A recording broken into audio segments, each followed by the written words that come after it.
and welcome back to my channel, TorAthena, where today I am reviewing Avengers 3 Infinity Wars. And I say review because it's not a review. It's a video where I discuss the film, but it's giving my opinions, let alone a non-biased critique. Usually I do try to actually review the film that I watch, but I went to go see Avengers 3 yesterday and I am so mind-bogglingly perplexed that I just need to talk about the film, and not enough people have seen it yet. So I thought I would have a very spoiler-filled discussion video where I tell you my thoughts, and then you can comment below your thoughts too, and therefore have a conversation about the film I want to have a conversation about. Genius. So shall we begin? One, this is very spoiler filled. I'm only going to talk on the principle that we've all watched the film. So if you haven't seen the film yet, do not watch this video. Just don't. Go watch it, then come back and watch it and discuss it with me. Do not read the comments. Assume that the comments will also be spoiler filled, as they are replying to a spoiler filled video. The only order to this video is that I'm going to be reading off the notepad that I had in the cinema, because I'm that person, and I'm just going to be reading and discussing the notes that I wrote down. So let's begin. First off, I've just put follows on from Thor 3. A lot of the films, that tie-in films, not necessarily were needed to be seen with Avengers 3, but I did notice that two films did help if you've seen it. So really, you should have watched Thor 3 and possibly Black Panther, so you know the characters there. Doctor Strange has already been tied in enough with other films that you don't need to have seen Doctor Strange, but I did feel Thor 3 and Black Panther were kind of very much helpful to have seen beforehand, which I have, so thank God. Also, I have never read any of the Infinity Stone stories like Infinity Gauntlet, Infinity Wars, Infinity stuff. I swear I own a comic shop. I do, I promise. So yeah, I'm also discussing this film from a perspective of people who have just seen the movies. I'm that person right now, I'm sorry. But I think a long time ago, I had to already detach book to movie because I've been burnt before. This upset me. Loki had very little screen time in this film, and his one shining moment in comedy, being as he's quite a comedic character at times, was "We have a Hulk." He was playing on the old line, "We have a Hulk," but I found that it was delivered very quickly, very rushed, so to the point that the cinema didn't really realise what he'd said until Hulk came in, and therefore the moment had gone for you to laugh at it. I was quite sad by that. I thought that could have been delivered better. Although the CGI overall in this film was actually pretty spectacular, I thought the very introduction part of it with Hulk itself was not great. For some reason I thought, oh, Thor's people dead, Gatekeeper dead. Good notes. I thought it was very good for them to kill what we assume everyone on the ship, and I thought that was a very good introduction to the severity of this film. I thought that was very good. I thought killing Loki was bold. I was shocked by that because I think that it sets a precedent. It was a very Game of Thrones move to do, being like, hey, nobody's safe. I liked it. My prediction to this film was that Tony Stark was gonna die, Vision was gonna die. I also thought Captain America was gonna die. I thought Captain America was the one that looked like he was gonna die, but it was gonna be Tony Stark. Part of me feels like this whole film is passing the mantle down to the younger characters to extend the franchise. I thought kind of this whole film was kind of that. So my prediction was that Tony Stark was gonna die in this film. So I wrote, Tony Stark talking about babies kind of convinced me he's going to die. They're setting up so much love and romance between the characters to try and make you feel more when they die. Spidey, heart. Doctor Strange, heart. I found that there were certain clicks in this movie that I enjoyed so much more. The Spidey, Doctor Strange, Tony Stark group, I loved. Found that really entertaining. Guardians of the Galaxy, Thor, loved. OG Avengers, didn't love. Bored of them. Found them so boring. Have I missed a film or a line? But did it explain why Black Widow is now blonde? Or is that just a thing to show passing of time? I don't know. Okay.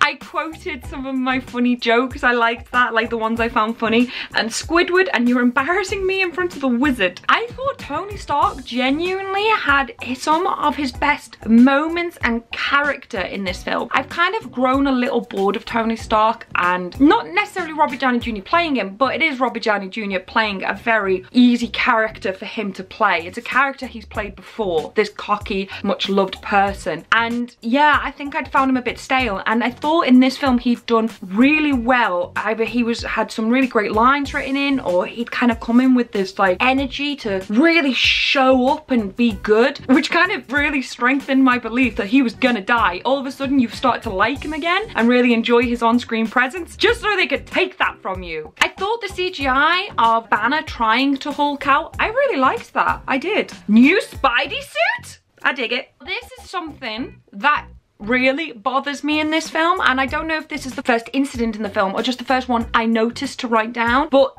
Banner just conveniently finds Tony Stark's phone out of all the rubble, all the debris, out of everything that could fall out of Iron Man's pocket. It just happens to be his phone so Banner can get in touch. There's a lot of convenient moments in this film, and I know it's a comic book movie, but they're trying to take comic book world seriously, and they have done for years, so I think we should be a little bit more rigid on them the way we would review any other film, and I thought that was too convenient. I thought it was too easy. Baby Groot was better. Yeah, I know Groot's got to grow up, and I think maybe Baby Groot would have been too cute for this film, and I did like teenage Groot, but Baby Groot was better. I miss him. The only person to fly onto the windscreen was Thor. Thor is the only one to survive.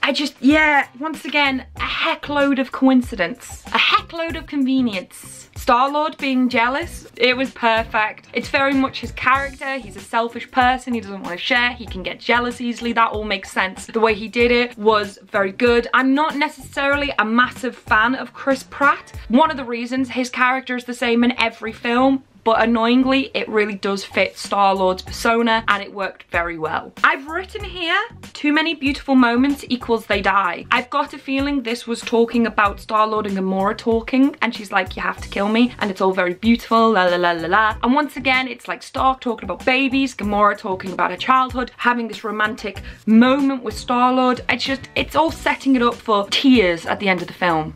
Me, the bad girl slash blue-haired girl, looks amazing. Now, the CGI was pretty weak on this. It actually, at times, looked a little bit like a video game character, but I really did like her, and I can predict a lot of cosplays. So much coincidental, convenient things happened in this film. I made a symbol, so I didn't have to keep writing coincidence down. That's how much it happened in this film. Now, in all fairness, I think I could have forgotten this or missed something, but the fact that while Vision and Scarlet Witch are under attack, he's got an Infinity Stone. They're meant to be the most powerful things in the universe, and 2 aliens are giving them a run for their money. Am I missing something yet again? But the fact that once again Cap and everyone turn up just at the right time, they know where to go, they knew to go there, I once again felt like this is all very coincidental, very convenient, considering they've just mentioned he's gone off the grid for 2 weeks. Yeah, I know Tony Stark kind of explains, oh, if anyone can find him, Steve Rogers can, but it's just, you know?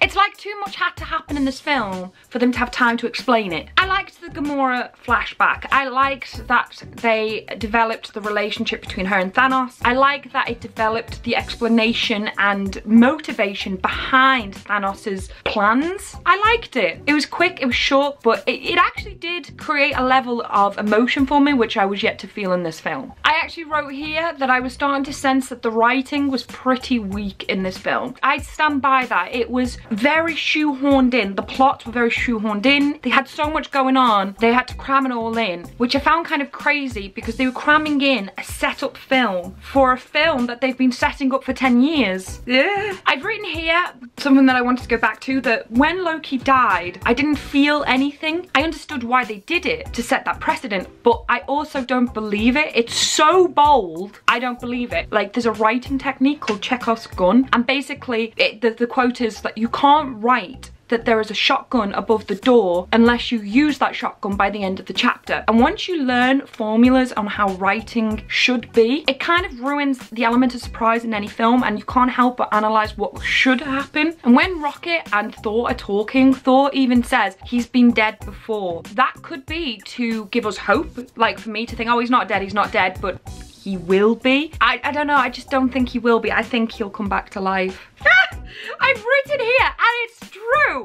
I will ruin this film for myself and for others forever. There are times when Captain America, with that beard that he does not suit, looks like Nicolas Cage. Christopher Evans has a Nicolas Cage top face. Doesn't have a Nicolas Cage mouth, but he has Nicolas Cage eyes, nose, and forehead shape. And when that beard is hiding the rest, He turns into Nicolas Cage. You may not have seen it, but I defy you not to see it at certain angles and certain lighting in that film. I've already said this, but I've written it down again, so I want to bring it up again. Spidey and Stark are amazing. Their on-screen dynamic works very well. I have yet to still see Spider-Man Homecoming, which is baffling because Spider-Man is my boy. Have you seen this old movie, Aliens? Frickin' triggered me. The Rock guy isn't in it. I can't remember his name, but he was in Thor 3. He got on the ship and he was like, oh, I'm just holding my little friend. He's dead. And then he's like, oh no, he's not dead. I loved him, and he wasn't there, and he was on the ship, so I assume he's dead. And I really wish he was still there, and I'm gonna secretly pray and hope that he didn't die. I got really excited that Peter Dinklage was in this. However, I don't think he was great in it. I thought his voice was too forced to be like this. I think he was meant to come across as a little bit more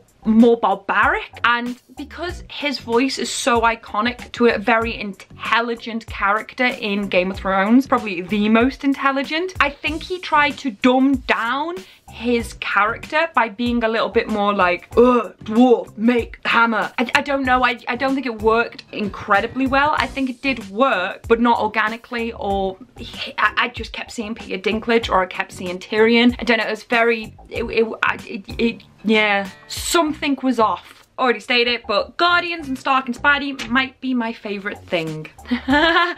Die, blanket of death. By Drax. That's my Drax impression. Perfect. I'll do you on better. Why is Gamora?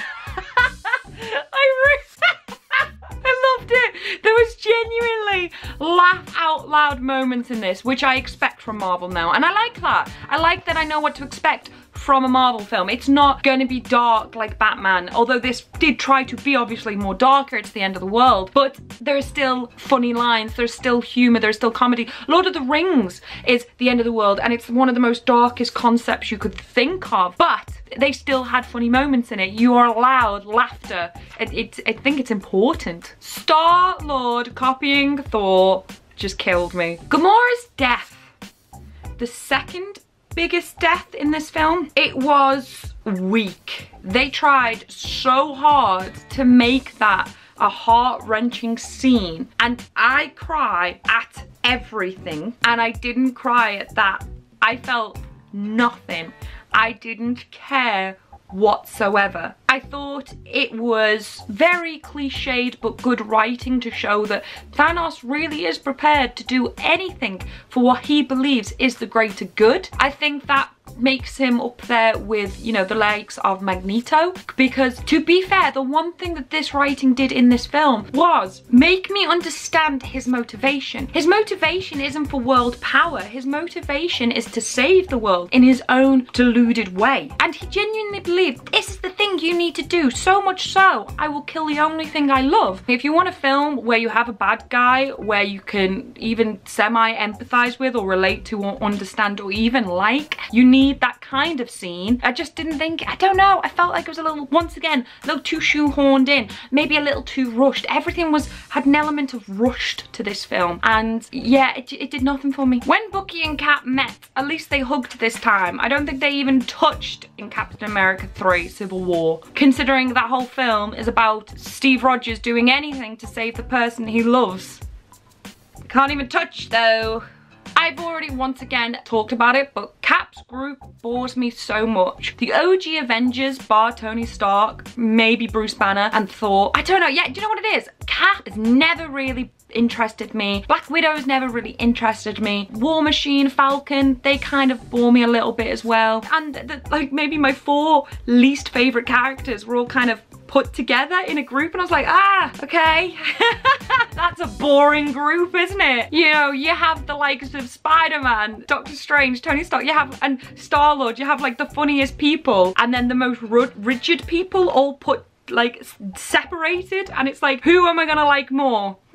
I love when I went back to Wakanda, because the one thing I did like about this film was I didn't really feel it until this part of the film, but just how everyone was prepared to die to save their world, and it really did get to me at this bit. And I love that it had the same characters again. I love that it had familiar faces. It didn't just have Black Panther. I love that it was able to play with technology more, like they have the shield, which was really good. I love that they had these amazing like riot shields while still being true and faithful to the culture that they wanted to represent, but instead mixing that with technology far superior to what we had. I thought it was really well done. Oh, this annoyed me. So Thor goes to Peter Dinklage, can't remember his character's name, and he's like, hey, can you build me this thing that's gonna kill Thanos? And they're like, sure thing, but I need to turn the furnaces on. So Thor's like, okay, well, I'll turn the furnaces on. So they've already got the metal prepped in the pot to melt. So they've thought of that and prepped for it, but they didn't think to get the handle. They didn't think to prep the handle. Luckily, Groot was in their team, so therefore could be the handle. I thought that was a bit stupid. Didn't like that. That's a cinema sin in my eyes. I thought Thor's comeback to his full power with a weapon, 2 eyes, the god of thunder. I thought his comeback was incredible. I thought it was really well done. It moved me. It stirred something up inside me that most of this film didn't do. I really did like the variety of imagination with Thor's powers. So the more he gets the stones, the more type of powers he has, and the one he played with the most was the reality stone. I loved it. I loved what he did with that. I loved how he created false scenes to hunt people out. I loved that he turned people into like a ribbon, and I thought it never really got boring with his fight scenes because of that, especially between him and Doctor Strange. I loved it. I wrote this down. Effing Chris Pratt ruining everything for everyone for FF's sake. I know he loved Gamora and he's just found out she's dead, but while they're doing a plan that only 1 chance out of 14 million variations would work to save half the planet, half the universe's population, Chris Pratt, Star-Lord, gets a little too emotional and starts hitting Thanos, distracting him and bringing his power back. I just felt that was a bit weak. I get it, he loves someone, he can't control how he feels, blah, blah, blah, blah, blah. Maybe I'm just a stone cold hearted. Yeah, I thought that was a bit weak. I also felt, considering Doctor Strange went to look into the future for 14 million different ways of winning, or possibilities or outcomes, I found it incredibly against his character that he would sacrifice the stone to save Tony Stark, because his whole life, his whole purpose of existence these days is to protect this stone. The only thing I've thought of right now, and I didn't think of it during the film, but which is why I want to discuss it, is maybe this is the outcome. He says as he's dying, this was the only way. Maybe they were meant to lose then. Maybe they had to lose. Maybe out of the 14 million, everything actually is on track for winning. It just doesn't look it right now. Ooh, yeah, I'm going with that. This was bad storytelling, or a bad formula, or bad writing. I don't know, I didn't like it. So, Peter Dinklage talks about how he and 300 other dwarfs lived there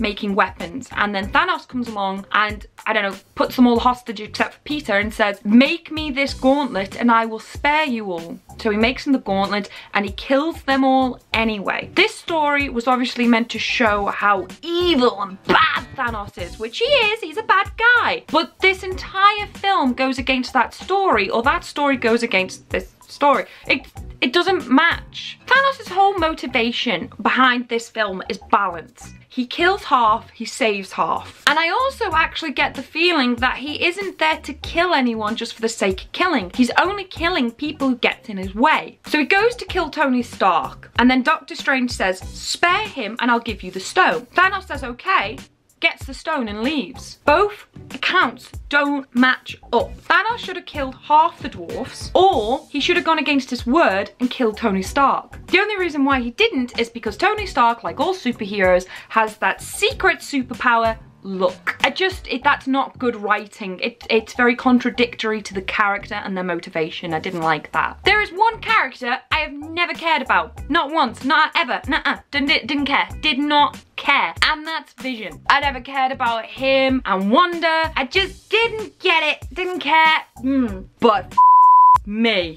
him begging Scarlet Witch to kill him, to destroy him for the rest of mankind. That was strong. That was the only scene I teared up at. It was good. It was good. It was powerful, and I genuinely felt something. But it didn't work. It didn't work, and Thanos wins anyway, and then just rips it out of Vision, that was cold. I liked it. It was good. But then Thor comes crashing down, and you think he saved him. I thought it was a bit anticlimactic. I thought there was going to be this big fight, but there wasn't this big fight because that wasn't really the end battle, I guess, in a way. And he clicks his fingers anyway and disappears. The half of life ceased to exist, and people start dying. And you know what? I hated who survived. The OG Avengers, like, none of them get affected. That was boring. And loads of them just disappeared, but oh my god. When Spider-Man goes, please, I don't want to go, please, please.